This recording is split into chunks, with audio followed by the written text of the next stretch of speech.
¿Qué tan buenos eran los Milwaukee Bucks cuando ganaron la NBA? Porque sinceramente siento que la gente ya olvidó lo fuerte que era este equipo y hoy lo vamos a recordar en este video.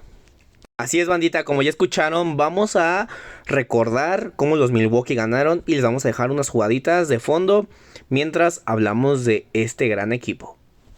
Empezamos remontándonos a la temporada 2020-2021. Primero que nada, la plantilla titular estaba conformada por varias estrellas y jugadores bastante importantes. Tenían a Brook López, que jugó 70 de los 82 partidos que hay en la temporada regular, perdiéndose muy pocos juegos, siendo clave defensivamente. También tenemos jugadores que hoy ya ni siquiera están en la NBA, como Bryn Forbes, que jugó también 70 partidos, promediando 10 partidos por juego y que actualmente juega en Grecia.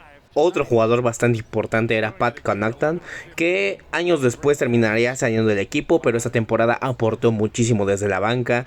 También tenemos a Middleton, que sinceramente fue uno de los jugadores más importantes en todo el campeonato. En playoffs promedió más de 20 puntos por partido y apareció en muchísimos momentos clutch. Y obviamente hay jugadores que todavía siguen en el club de Milwaukee, como Giannis y Bobby Portis. Además, jugadores increíbles como Jrue Holiday, Donte DiVincenzo, que todos estos jugadores jugaron más de 60 partidos en esta temporada. Pero ahora sí, entrando a lo más importante, el mejor jugador del equipo y sinceramente uno de los mejores jugadores y más dominantes que hemos visto en la NBA moderna, que es Giannis. En esta temporada promedió 28,1 puntos por partido y solamente jugó 61 juegos.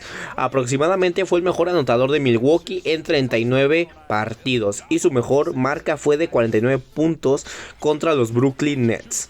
Y sinceramente, viendo esta temporada completa de Giannis, era un monstruo. Dominaba en puntos, rebotes, en defensa. También en transición parecía imposible detenerlo. Literalmente parecía que cada vez que arrancaba hacia el aro nadie le podía hacer nada. Y esto fue lo que convirtió a Milwaukee en uno de los equipos más peligrosos de toda la liga. Hablando ya del equipo en general, los Bucks tuvieron una temporada regular bastante bien, terminando terceros en el este, solamente abajo de los Sixers y de los Brooklyn Nets, quedando solamente a pocos partidos de diferencia.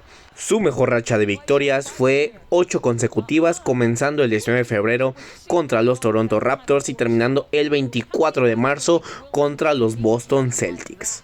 Aunque tampoco fue una temporada perfecta, hay que recordar que Milwaukee acumuló más de 20 derrotas y tuvo la peor racha de todas, siendo 5 derrotas consecutivas, comenzando contra Utah Jazz y terminando contra los Toronto Raptors. Pero aún así eran poquísimos los equipos que podían ganarle varias veces a Milwaukee. Entre ellos solamente estuvieron Miami Heat, los Toronto Raptors, Utah Jazz, los Hornets, Filadelfia, los New York Knicks y los Boston Celtics, que cada uno los derrotó solamente 2 veces en toda la temporada. Y sinceramente, viendo la temporada completa regular de los Milwaukee Bucks, daban la sensación de ser un equipo muy peligroso, aunque no quedaron en el primer lugar en el este, porque habían partidos donde literalmente dominaban desde el inicio hasta el final, parecían imparables ofensivamente. Además, algo muy importante de este equipo era que tenían muchas maneras de ganar. Si Giannis no tiene una noche increíble, aparecía Middleton con tiros clutch. Si ofensivamente no estaban finos, entonces la defensa terminaba sacando el partido adelante. Holiday y Brook López, el mismo Giannis también dominaba muchísimo en la pintura.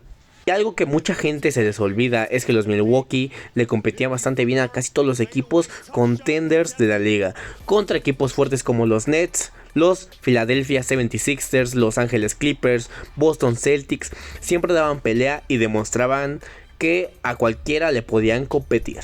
También se notaba muchísimo que ese equipo ya tenía experiencia desde hace varias temporadas y decepciones en los playoffs, porque ya no jugaban con esa desesperación de querer ganar todos los partidos de la temporada regular, sino que parecían muchísimo más concentrados en llegar preparados mentalmente para los playoffs.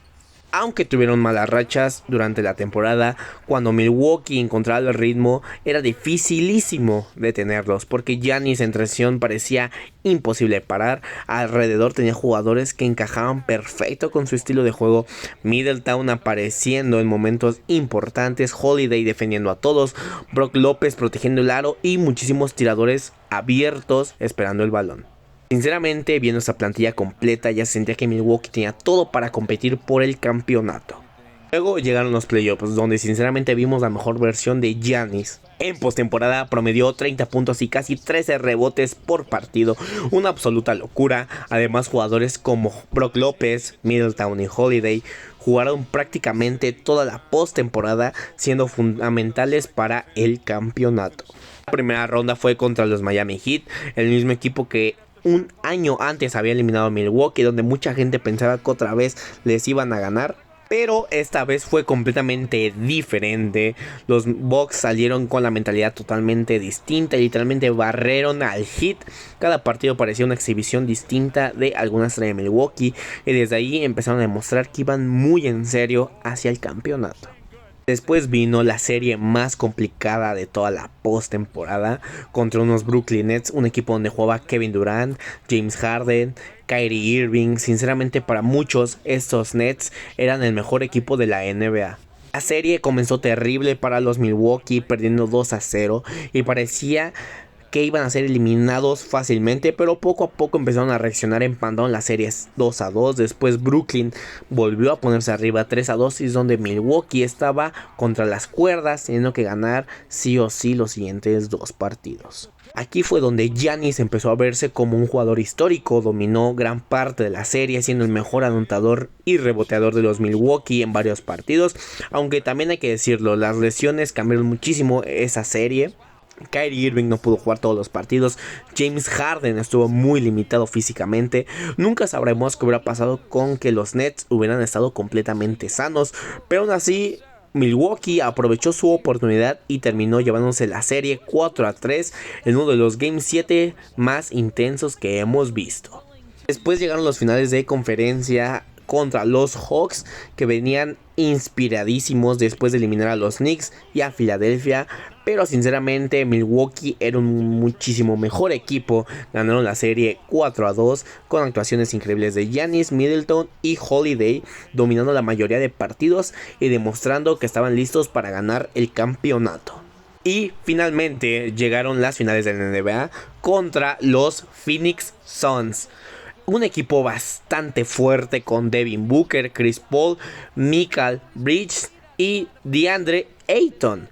Los Suns comenzaron ganando la serie 2-0 y muchísima gente ya daba por muerto a los Bucks, pero Milwaukee no se dejó caer y aunque perdieron esos partidos, los mejores jugadores de la serie aún seguían siendo los Bucks, y eso empezó a notarse en los siguientes encuentros, donde Milwaukee ganó 4 partidos consecutivos jugando un básquet increíble. Giannis teniendo actuaciones ridículas durante toda la serie, Middleton apareciendo en momentos clutch, Holiday haciendo todo defensivamente, pero obviamente el juego 6 fue el más histórico, porque en el partido que les dieron el campeonato, Giannis hizo probablemente el mejor juego de toda su carrera, 50 puntos y 14 rebotes en los finales de la NBA. Literalmente una actuación histórica, uno de los mejores partidos individuales que hemos visto en unas finals, y el juego que terminó consagrado a Giannis como una superestrella de la NBA, y gracias a esa exhibición terminó llevándose el MVP de las finals, sumándolo a los 2 MVPs que ya tenía de la temporada regular que ya había ganado anteriormente, evitando así quedarse solamente con el premio individual, y finalmente consiguieron el campeonato que tanto se les exigía. Y así fue como los Milwaukee Bucks terminaron coronándose como campeones de la NBA en 2021. Un equipo súper completo, físico, dominante y liderado por uno de los jugadores más imparables que hemos visto en los últimos años. Pero bueno, díganme ustedes qué opinan, qué tan bueno creen que realmente eran esos Bucks y qué otro equipo de campeón les gustaría que hablara. Muchas gracias por ver y nos vemos hasta luego.